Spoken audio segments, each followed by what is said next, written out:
нет подъезда к центральному рынку, только через двор заезд, товар завести вообще туда невозможно, не может развернуться, там магазин настроили, а заезда нет, перекрыто все. Если там где-то остановишься, то ГАИ штрафует сразу. Район эшмәкәрләренең проблемалары төрле булып чыкты. Иген кырларын таптаучы шәхси хуҗалыклар терлекләреннән башлап, караучысыз этләр яктыртылмаган юлларга кадәр. Әлеге мәсьәләләрнең шешелеше эшлекле климат һәм эшлекле активлык рейтингында да чагыла. Утырышта район эшмәкәрләре арасында үткәргән сораштыру нәтиҗәләре җиткерелде.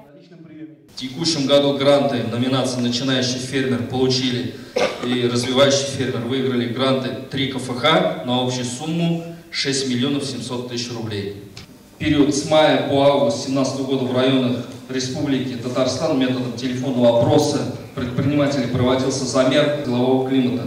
В индексе баллов 38 баллов. Эшмәкәрлеккә алынган кешеләр саны 1086, кеше эшмәкәрлек субъектлары быел 38 берәмлеккә артып 1472-не тәшкил итә. 300-дән артык икътисади актив кеше предприятие исәпләнә. Кәсеп итүчеләрнең күпчелеге сәүдә өлкәсендә, җитештерүдән ибары 5%.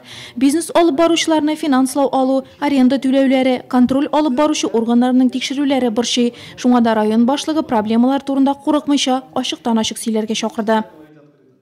Важно, чтобы вы понимали, попроще говоря, мы должны жить одной семьей, и мы должны вас понимать, обязательно. И вас никто не должен, так скажем, несправедливо обижать. Органами исполнительной власти как раз это и делается, старается делаться.